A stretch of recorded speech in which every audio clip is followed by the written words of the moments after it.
শুভ সকাল বন্ধুরা। তো তোমরা সকলে কেমন আছো? আশা করছি যে যেখানে আছো খুব ভালো আছো আর সুস্থ আছো। আজ নতুন আরও একটি ভিডিও তোমাদের সকলকে জানাই অনেক অনেক ভালোবাসা। আজকে হলো শুক্রবার আর এখন কিন্তু ঘড়ি কাটাতে সময় হয়েছে ওই সকাল 7টা কিন্তু। তো আজকের ব্লগটি আমি এই সকাল থেকে শুরু করছি তোমাদেরকে সাথে নিয়ে। আশা করি আজকের ব্লগটি তোমাদের খুব খুব ভালো লাগবে। তো চলো দেখতে থাকো। আজকে সকালে যদিও ঘুম থেকে উঠেছি কিন্তু ওই পাক্কা 5:30টার সময়। আর ঘুম থেকে উঠে ওই যে রোজকারের মতো সংসারে যে সমস্ত বাসি কাজগুলো থাকে সেগুলো তো সমস্তটা সেরে দেখতেই পাচ্ছ, একদম সকাল সকাল আজকে স্নান টান সেরে নিয়েছি। এখন ওই যে আবার রান্না বাড়া রয়েছে, তো সেই ক্ষেত্রে ভেবেছি সকাল সকাল সমস্ত কাজ বাজ সেরে একদম স্নান করে তোমাদের সামনেই আসবো। আজকে কিন্তু সকাল সকাল শাড়িটা পরে নিয়েছি, অনেক দিন পর কিন্তু আবার শাড়ি পরলাম। শাড়ি পরতে কিন্তু বেশ ভালো লাগে, আর শাড়ি পরলেও কিন্তু দেখতেও বেশ ভালো লাগে।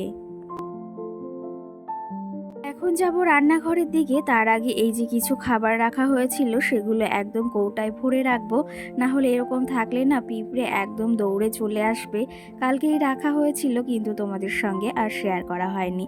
তো এদিকে দেখো চানাচুর রাখা হয়েছে 1 প্যাকেট, এগুলো 20 টাকা করে প্যাকেট নেয়। আমাদের বাড়ির পাশেই মানে একটা কাকিমা আসে, সপ্তাহে 2 দিন বা 1 দিন এসে থাকে।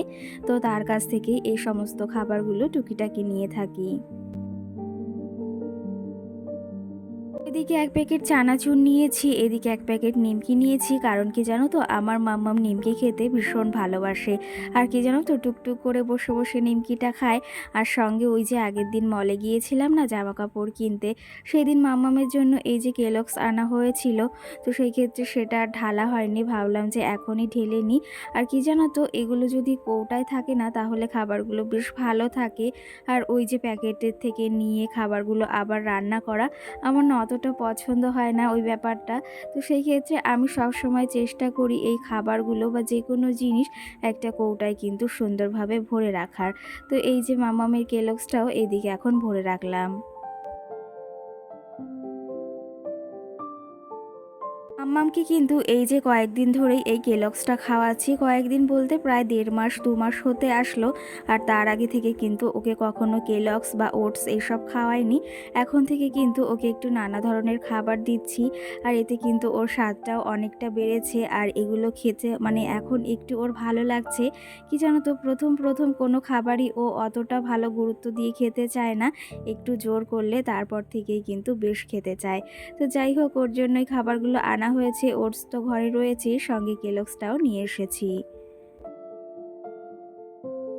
আর এইদিকে কিন্তু নিমকি আর চানাচুরের পাশাপাশি এইদিকে আমি এই বিস্কুটগুলো রেখেছিলাম।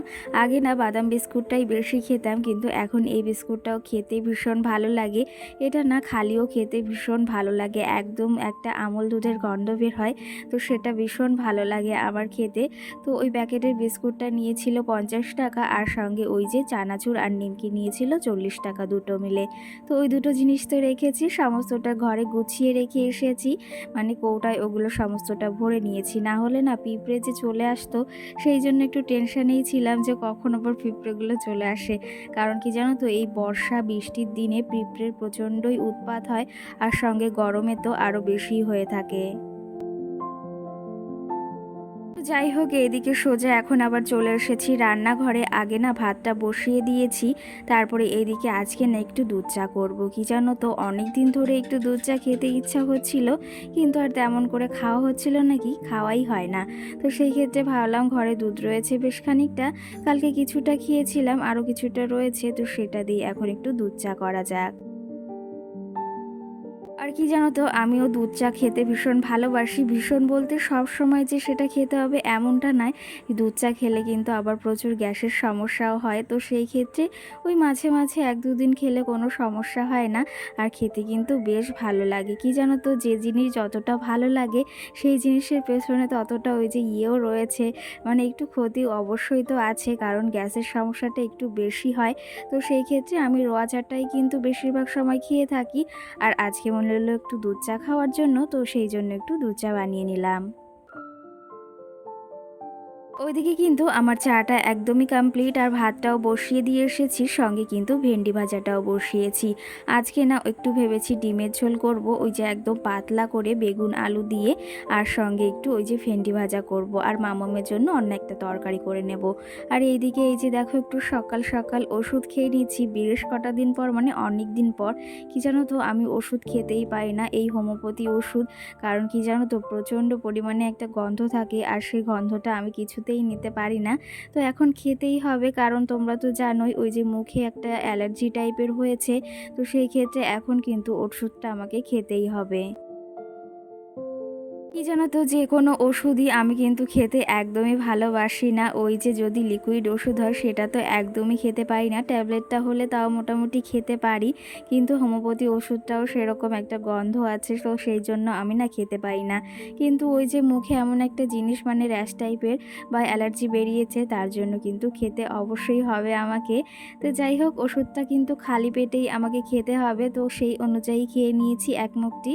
আর সঙ্গে এদিকে এই যে সকাল সকাল চা আর বিস্কুটটা খেয়ে নিয়ে তারপরে আবার সোজা চলে এসেছি রান্নার দিকে। ওই যে বললাম আজকে রান্না করব ডিমের ঝোল, ওই বেগুন দিয়ে গাছে কটা বেগুন হয়েছিল সেটা তুলে নিয়ে এসেছি সকাল সকাল। আর সঙ্গে এদিকে আলুটা কেটে নিয়েছি, আর এই যে ইয়েগুলো দিয়ে দিয়েছি কিন্তু, বেগুনগুলো পাতলা পাতলা করে কেটে। আর আগে থেকে ডিমগুলো এই যে ভেজে রেখেছিলাম সেগুলো তরকারিতে দিয়ে দিলাম। এদিকে কিন্তু আমার রান্নাটা একদম শেষের মুহূর্তে, ভাতটাও হয়ে গিয়েছে, ডিমের ঝোলটাও বসিয়ে দিয়েছি, আর আগে তো ভেন্ডি ভাজাটা হয়েছে। আর এইদিকে আমার মাম্মাম সোনাও কিন্তু ঘুম থেকে উঠে ব্রাশ করতে বসে গেছে। ওকে না কালো মাজন দিয়েছি, সেটা দিয়েই দেখো একা আঙুল দিয়ে কত সুন্দর করে ব্রাশ করছে। আর তোমাদের বেবিরা এরকম কি ব্রাশ করে থাকে আঙুল দিয়ে? অবশ্যই কিন্তু একটা কমেন্ট করে জানিও। তারপরে এদিকে আবার জল নিয়েছে, সেটা নিয়ে আবার কুলুকুচু করবে। আমার মামাও সোনা কিন্তু অনেকটাই বড় হয়ে গেছে, আর দেখো নিজে নিজে নিজের কাজটাও করছে কিন্তু।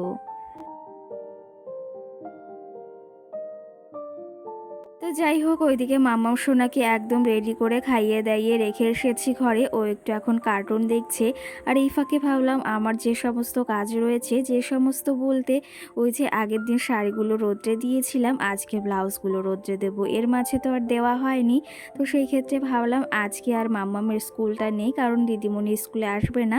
তো তার জন্য ভাবলাম এই শাড়িগুলো তো রোদ্রে দিয়েছি আগে, আর আজকে ব্লাউজগুলো একটু রোদ্রে দেওয়া যাক। আজকে না বেশ ভালো সুন্দর রোদও উঠেছে কিন্তু।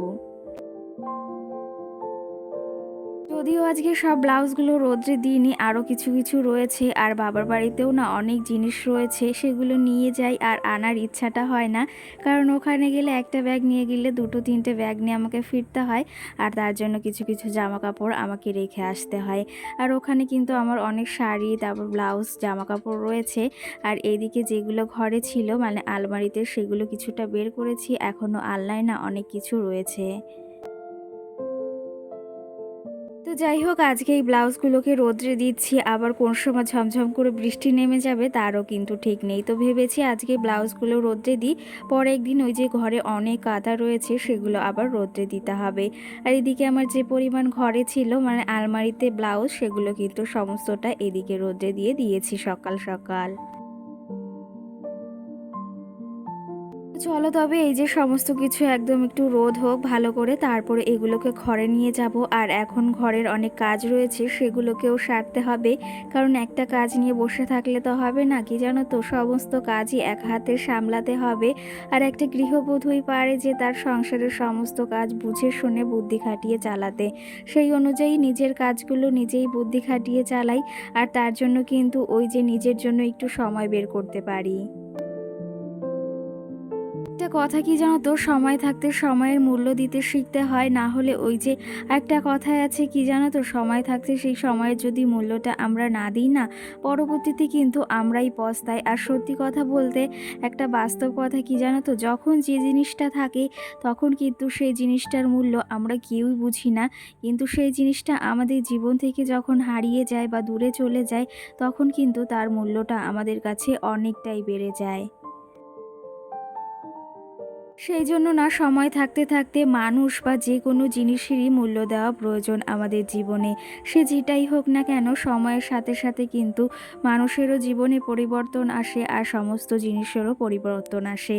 তো যাই হোক, একটু বেশি হয়তো জ্ঞান দিয়ে ফেললাম তোমাদের। আর এইদিকে আমার বিছনাটা সকাল সকাল আমি তুলে নিচ্ছি। মাম্মাম সোনা ঘুম থেকে উঠে গেছে আর বিছনাটাকেও দেখো সুন্দর করে সকাল সকাল গুছিয়ে নিচ্ছি। বিছনাটাকে এদিকে কিন্তু গুছিয়ে নিয়েছি। তোমরা অনেকেই আমার এই বিছনাটাকে অনেকটা পছন্দ করো, তেমনি কিন্তু আমিও অনেকটা পছন্দ করি। এখানে আসলেই কিন্তু আমার সমস্ত এই যে দুঃখ কষ্ট ভুলে যাই। আর সত্যি কথা বলতে আমার ঘরটা যেমনই হোক না কেন, আমার ঘরটাকে কিন্তু আমি সবসময় নিজের মতো করে সাজিয়ে রাখার চেষ্টা করি। আর কি জানো তো, একজন গৃহবধূই পারে তার সংসার যেমনই হোক না কেন বা তার ঘর যেমনই হোক না কেন, সেটাকে কিন্তু সে লক্ষ্মীশ্রী গড়ে তুলতে পারে। আর একজন গৃহবধূ চাইলে কিন্তু সংসারে আয় উন্নতি করাও অনেকটা সহজ হয়ে যায়।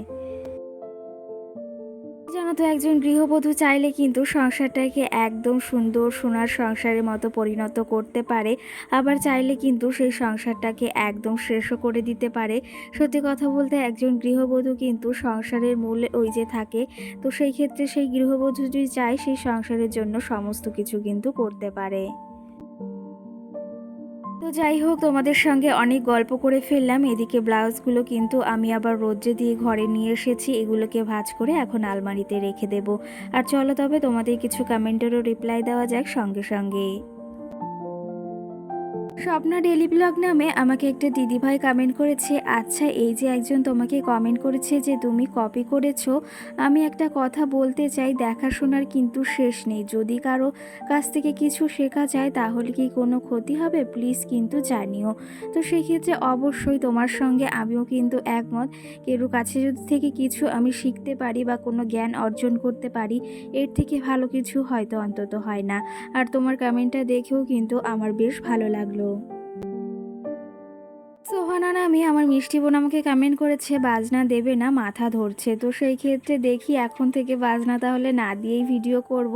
তোমরা কারা কারা একমত আমার সঙ্গে অবশ্যই জানিও। তোমরা কি মিউজিক ছাড়া ভিডিও দেখতে চাও না মিউজিক দিয়ে ভিডিও দেখতে চাও, সেটা অবশ্যই কমেন্ট করে জানিও। সঙ্গে আমার একটা মিষ্টি বোন আমাকে কমেন্ট করেছে, এরকম আবার হয় নাকি যে বাড়ির কাজগুলো কপি করা যায়। আর সঙ্গে কিন্তু এটাও লিখেছে, আমি এই প্রথমবার শুনছি দিদি ভাই, তুমি কোনো কথার কান দিও না আর তুমি নিজের মতো করে ভিডিও বানাও, তোমার ভিডিও খুব ভালো লাগে দিদি ভাই, ভালো থেকো সুস্থ থেকো। তো সেই ক্ষেত্রে তোমাকেও অসংখ্য ধন্যবাদ বোন। আর সত্যি কথা বলতে এই কমেন্টগুলো দেখে না ভীষণ খারাপও লাগে, যে বলে যে তোমরা আমার ভিডিও দেখে কপি করছো, বা এক একজন এসে এই কমেন্টগুলো করে, সেগুলো শুনতেও না ভীষণ খারাপ লাগে। কিন্তু তোমার এই কমেন্টটা পড়ে আমার ভীষণ ভালো লাগলো। তোমার নামটা কিন্তু পরবর্তী ভিডিওতে নিচে কমেন্টে লিখে দিও। অনিন্দিতা নামে একটা বোন আমাকে কমেন্ট করেছে, দিদি ভাই তোমার মেয়ের বয়স কত, আর ভিডিওটি খুব ভালো লাগলো। আমার মেয়ের বয়স কিন্তু এই যে 2.5 বছর। একজন আমাকে কমেন্ট করেছে, ভিডিওটি খুব সুন্দর হয়েছে আর তোমার কাজবাজগুলো খুব ভালো লাগে, তুমি খুব সুন্দর সাজিয়ে গুছিয়ে কাজ করো। আমার নাম প্রিয়াঙ্কা গড়াই, আমার নামটা নিয়েও তোমার ভিডিওতে অবশ্যই নেব না কেন, তোমার নামটা নিয়েছি। আর পরবর্তী ভিডিওতে একটা কমেন্ট করে জানিও। তো চলো তবে, এদিকে সন্ধ্যা একটু ফুচকা খেয়েছি, এখন একটু দুধ চা খেয়ে নিচ্ছি। আর ব্লগটিও বেশি বড় করব না, এখানেই শেষ করছি। আজকের ব্লগটি তোমাদের কেমন লেগেছে অবশ্যই কমেন্ট করে জানিও। সকলকে টাটা, সকলে ভালো থেকো সুস্থ থেকো।